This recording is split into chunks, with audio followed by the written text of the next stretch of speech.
साहेब, आजच्या शक्ती तुऱ्यांचा जंगी सामना आहे, याबद्दल काय माहिती द्याल? आज आपला या कोकण उत्कर्ष प्रतिष्ठानच्या वतीने कोकण महोत्सवचा 6वा दिवस खूप उत्साहाने आणि उत्स्फूर्त प्रतिसाद या कोकणवासी आणि आपल्या या विभागातील नागरिक आणि सर्व समाजाने आम्हाला खूप असा पाठिंबा दिला. पहिलंच ह्या ग्राउंडवरचं पहिलं वर्ष असल्यामुळे थोडं आम्हाला वाटत होतं की थोडं प्रतिसाद कमी, पण परंतु कोकणवासी आणि सगळ्या नागरिकांनी आम्हाला खूप प्रतिसाद देऊन आजच्या 6व्या दिवशी शक्ती तुऱ्याचा सामना आहे. त्यात इथे माझ्या बाजूलाच आता शाहीर स्वप्नील थोरे हे इथे उपलब्ध आहेत. ते पण आमचे रत्नागिरी जिल्ह्यातील मंडणगड तालुक्यातले आहेत आणि आमचे जेवढे सांस्कृतिक कार्यक्रम होतात ते कोकणातले गावागावातून आलेले सगळे कलाकार असतात आणि ह्या व्यासपीठावर त्यांचं जो कार्यक्रम प्रसिद्ध करतात, पण कोकणवासी त्यांना पूर्ण पाठिंबा शेवटच्यापर्यंत ते बसूनच राहतात. हा एक वैशिष्ट्य आहे इथे या कार्यक्रमात. आणि आम्हाला ही संस्कृती कुठूनही म्हणजे आपल्या नवीन पिढीतल्या मुलांना घडवण्यासाठी आम्ही ही संस्कृती घडवत असतो. स्वप्नीलजी, तुम्ही काय सांगाल? तुम्ही ही कला लोकांपर्यंत पोहोचवत आहात, काय माहिती द्याल? कसं आहे, ही शक्तीतुराची कला आहे ना, मुंबईमध्ये कुठेतरी लोप पावत चालले आणि आता आमच्यासारखे शाहीर कुठेतरी ही कला म्हणजे असे जोपासत आहेत.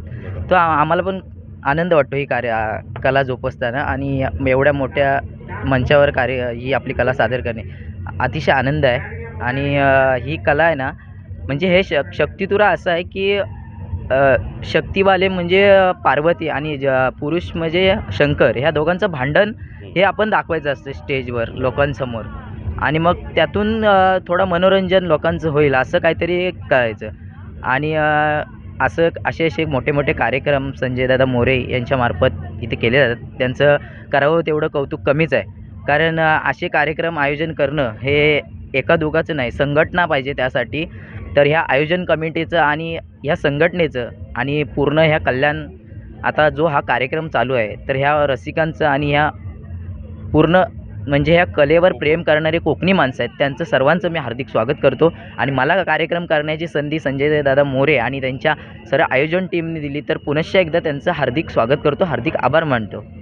आणि ही कला किती वर्ष झाली तुम्ही जोपासत आहात? मला आता कलेला ह्या 10 वर्ष झाली या कलेमध्ये, पण आता मला अनुभव चांगला आला आहे. म्हणजे आत्ता कला करताना म्हणजे कुठलं टेन्शन येत नाही, दडपण येत नाही. पहिला सुरुवातीला उभा राहिले होतो तेव्हा मला थोडंसं दडपण यायचं, कारण आपण लोकांपर्यंत प्रेझेंट कसं व्हायचं हे फर्स्ट टाईम मी जेव्हा माझा दामोदरला पहिला 2018 साली कार्यक्रम झाला दामोदर हॉलला दादरला, तेव्हा मी पहिलाच नवीन होतो.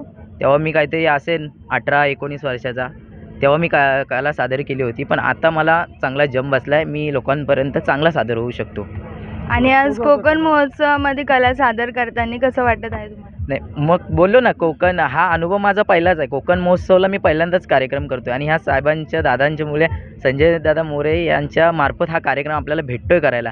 आणि त्यांनाही एवढ्याच शुभेच्छा आहेत की असे नवीन नवीन कलाकार तुम्ही या स्टेजवर घडवावेत आणि तुमच्या हातून ही चांगली एक म्हणजे गोष्ट होऊन जाईल की तुम्ही आणि तुमचे आभार पण, कारण मोठमोठे कलाकार, कारण आपले जे मी आता मुंबईमध्ये राहतो, कारण ही गावचे काय कलाकार येतात, ही गावची मुलं आहेत, शाळेमध्ये शिकणारी मुलं आहेत की 10वी 8वी 9वी, ते आज मोठ्या स्टेजवर डान्स करणार आहेत, तर त्यांनाही खूप आनंद होतो. आणि मग असे कार्यक्रम तुम्ही राबवता हेच आम्हाला अभिमानास्पद आहेत आणि खेडचे आहेत म्हणून मला जास्तच अभिमान आहे, कारण आमच्या जवळचेच आहेत मंडणगडमध्ये. घेऊ तर मंडळी, अशी लोककला पाहायला तुम्हीही कोकण महोत्सवाला भेट दिलीच पाहिजे. कॅमेरामॅन नैना सरदारसह मी ऋतुजा आरद्वाड, जिल्हा वार्ता.